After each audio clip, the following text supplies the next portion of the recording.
जय आदिवासी. महाभारत काळापासून आपल्या संस्कृतीचा अविभाज्य भाग बनलेला खेळ म्हणजे कबड्डी. एखादं सावज पकडावं तितक्या सहजतेनं प्रतिस्पर्ध्याला धूळ चारणारा सनसनाटी खेळ म्हणजेच सळसळत्या तारुण्याचा जिवंत आविष्कार. कबड्डीच्या 7 मिनिटात 2 डावात एकदाही टाइम आउट घेता येत नाही, म्हणजे सामना एकदाही थांबवता येत नाही. असा हा आपल्याच मातीतला खेळ भारताला पोतं भरून सोनं आणून देऊ शकतो, सांगतायत कबड्डीपटू ज्योती पवार आणि सुनंदा पवार. बघूच तर मग. सुनंदा, दिल्ली, मध्य प्रदेश आणि तेलंगणा अशा राज्यांमध्ये म्हणजे 4 राष्ट्रीय स्पर्धा खेळण्याचा तुला अनुभव राहिलेला आहे. मग अशा ठिकाणी वेगवेगळ्या राज्यातून आलेल्या राज्यस्तरीय लेवलच्या खेळाडूंकडून तू काय काय शिकलीस? त्यांच्याकडून कॉन्फिडन्स शिकले. त्यांच्यामध्ये वेगवेगळे स्किल असतात. त्या स्किल माझ्यामध्ये ऑलरेडी आहेतच, पण त्यांना अजून चांगल्या पद्धतीने कसं करता येईल याच्यावर मी वर्कआउट केलं खूप. तुला हरियाणाचे खेळाडू खूप आवडतात म्हणा दिसतो, का बरं? कारण त्यांचं स्पीड वगैरे, त्यांचे स्किल ते आपल्यापेक्षा अजून खूप चांगले असतात. म्हणजे बोल्ड आणि आक्रमक असतात का? हो. पण असं का होतं? त्यांच्यात एवढा कॉन्फिडन्स काय येतो जो आपल्यात कमी पडतो? ते खूप मॅचेस खेळतात, त्याच्यामुळे त्यांना कॉन्फिडन्स, म्हणजे मॅचेस मुळे हा अनुभव खेळून खेळून येतो. ओके. आणि सुनंदा, आणखीन एक सांग मला की खेलो इंडिया स्पर्धेमध्ये महाराष्ट्राचं नेतृत्व तू 2दा केलंस आणि मागच्या वर्षी 2022ला 25 वर्षाखालच्या गटामध्ये तू बेंगलोरच्या खेलो इंडिया स्पर्धेत खेळलीस ना. कसा होता तो अनुभव? अनुभव बाकीच्या मॅचेस पेक्षा तिथला अनुभव खूप, कारण की एवढ्या मॅचेस पेक्षा तिथला म्हणजे तो वरच्या लेवलची मॅचेस होत्या ना, त्याच्यामुळे तो अनुभव खूप चांगला होता. अच्छा. पण म्हणजे कुठल्या कुठल्या बाबतीत तुला क्वालिटी जाणवली? म्हणजे त्यांनी स्पोर्ट्स व्यतिरिक्त पण राहण्याचा वगैरे पूर्ण अरेंजमेंट खूप चांगला केलेला. अच्छा, म्हणजे आयोजन कार्यक्रमाचं अतिशय सुंदर होतं. खेळाडूंना पूर्णपणे कम्फर्ट होता. पूर्ण जे स्पोर्टचे साहित्य लागतात ते पण त्यांनी सर्व दिलेले. आणि अशा खेळांमुळे आत्मविश्वास वाढतो का ग? अशा स्पर्धांना जास्तीत जास्त आपण अपलिफ्ट केलं पाहिजे. नक्कीच.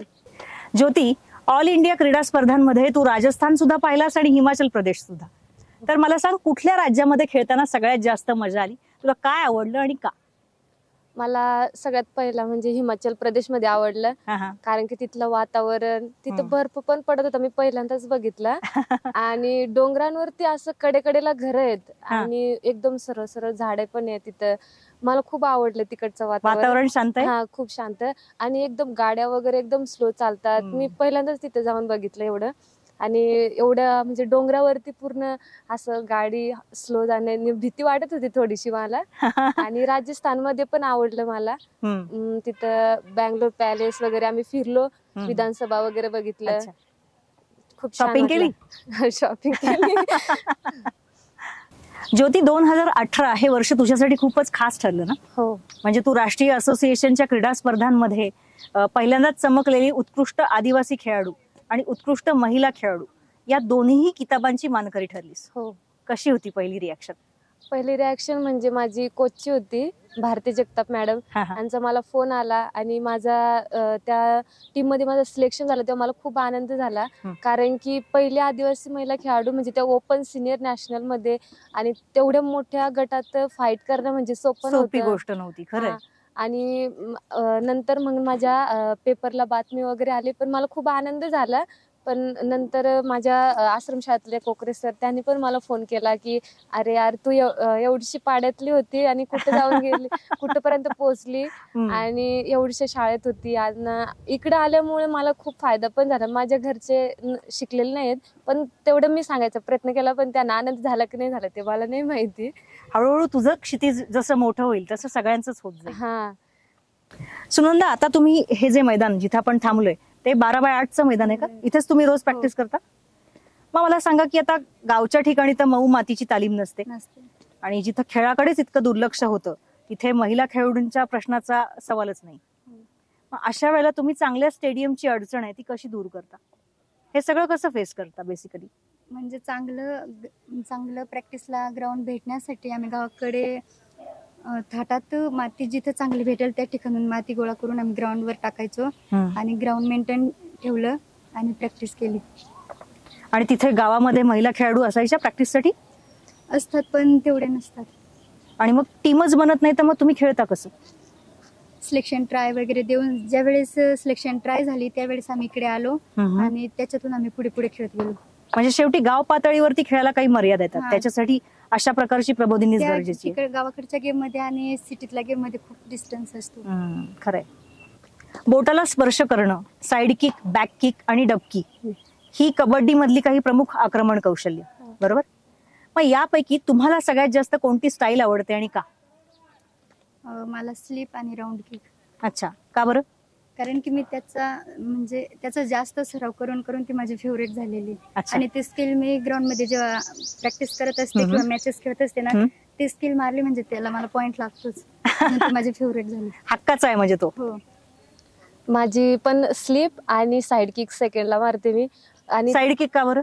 साईड किक कारण की माझी ती फेवरेट आहे. मी प्रत्येक वेळेस ना मॅच मध्ये उतरल्या मी पहिल्यांदा रेड मारते ना, स्लिप मारते परफेक्ट लागते. आणि जर अजून ती नाही लागली तर साईड किक मारली तिथं हमखास लागते. कारण ती माझी खूप फेवरेट झाले दोघं पण. म्हणजे शुअर शॉट आहे. शुअर शॉट आहे. आणि त्याच्यावर मी खूप वर्कआउट पण करते आणि प्रॅक्टिस भरपूर करते त्याच्यावर. मी दररोज ते स्किल 500, 1000 वगैरे करते मी दररोज. 500 स्लिप, 1000 स्लिप असं करते एका प्रॅक्टिस साठी. 500 ते 1000 वेळा. हा, एका म्हणजे स्किल भरपूर आहेत पण ते स्किलची पण मी खूप प्रॅक्टिस करते. त्याच्यातून हे दोघांची जास्तच करते कारण की त्याच्यावरती ते मला लागतात पण पॉइंट त्याच्याने, म्हणून मी त्याच्यावर अजून जास्त वर्कआउट करते. म्हणजे सर्वसामान्य खेळाडू 1 ते 2 तास वर्कआउट करत असेल तर तुम्ही 9 तास वर्कआउट करता. ही गोष्ट खरी आहे? हो, खरी. का स्किलला जर 1000 वेळा ती एक स्किल करावं लागत असेल तर वेळ लागतो परत अजून. 100%. हो. मला सांगा, कबड्डी हा अतिशय गतिमान खेळ आहे. त्याच्यामध्ये जास्तीत जास्त प्रतिस्पर्ध्यांना 30 सेकंदात स्पर्श करून परत यायचं असतं. जो आतमध्ये जातो प्रतिस्पर्ध्यांच्या गोटामध्ये त्याला रेडर असं म्हणतात ना. मग मला सांगा, अशा प्रकारच्या अतिशय डिमांडिंग खेळामध्ये तुम्ही लागणारी ताकद आणि लवचिकता कशी मेंटेन करता? आम्ही दररोज 10-10, 20-20 मिनिटं टायर रनिंग करतो, साधी रनिंग करतो, परत बॉक्सवर जम्पिंग करतो, स्किपिंग 1000-1000, 2-2000 असं मारतो, परत पायऱ्या पण मारतो. परत हे इथं जम्पिंग दिसतं तर याच्यावर पण 500-1000 जम्पिंग करतो. स्टॅमिना वाढण्यासाठी, पायात स्ट्रेंथ, ताकद वाढवण्यासाठी सगळं. म्हणजे त्याच्यासाठी एवढा फिटनेस लागतो, त्याचा स्टॅमिना वाढतो त्याच्याने. मग तो एक व्यक्ती कंटिन्यू पण रेड करू शकतो. कंटिन्यू किती करू शकतो रेड? म्हणजे एका आता 7 मिनिटाचा जर असेल तो खेळ तर त्याच्यात तो 7 मिनिटात किती रेडिंग करू शकतो त्याच्यावर आहे. 30-30 मिनिटाचं सुद्धा होतं. हो. अरे वा. ज्योती आणि सुनंदा, तुम्हा दोघींना सुद्धा 12-12 वेळा राज्य पातळीवर चमकण्याचा, महाराष्ट्राच्या लेवलला खेळण्याचा खूप सुंदर अनुभव राहिलेला आहे.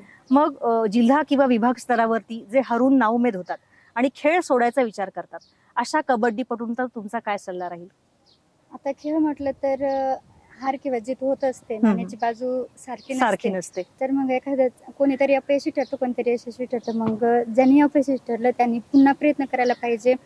कोणत्याही गोष्टीची हार न मानता त्यांनी परत हार्डवर्क करायला पाहिजे. त्यांना पुढे नक्कीच यश मिळतं. हार के आगे जीत है. आम्ही पण हारलेलो आहे. पहिल्या वर्षी आम्ही पण हारलो, त्याच्यातून अनुभव घेतला.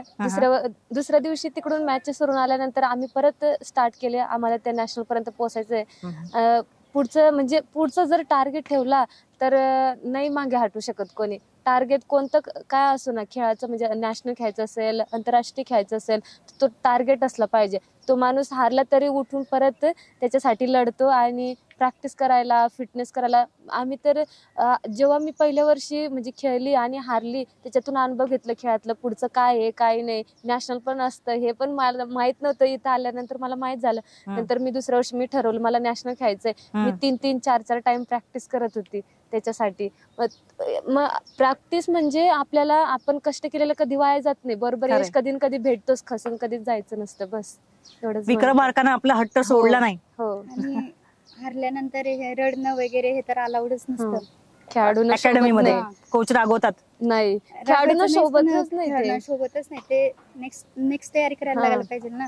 म्हणजे एखादी स्पर्धा हारलात तरी तुम्ही दुसऱ्या दिवशी सकाळपासून प्रॅक्टिस सुरू करता. तुमच्यासारखे खेळाडू असतील तर अपयशाला खो देऊन यशाला खेचून आणायचं, अशी जिवंत मानसिकताच घडवली जाते नाशिकात, याच्यात काही संशय नाहीये. ज्योती आणि सुनंदा, तुम्ही आमच्यासोबत आलात आणि तुमचे हे अनुभव शेअर केलेत त्याबद्दल खूप खूप थँक्स आणि तुम्हाला भरपूर शुभेच्छा. थँक्यू. नाशिकच्या आदिवासी क्रीडा प्रबोधिनीमध्ये कबड्डीपटू घडतात तरी कसे, यामागे त्यांच्या शिल्पकार आहेत क्रीडा प्रशिक्षिका भारती जगताप. आता बोलूयात त्यांच्याशीच. भारती जगताप मॅडम, नाशिकच्या या आदिवासी क्रीडा प्रबोधिनीमध्ये सगळ्या महाराष्ट्र स्तरावरून मुलं येतात, तर यांच्यावरती तुम्ही कशा कशा प्रकारे मेहनत घेता?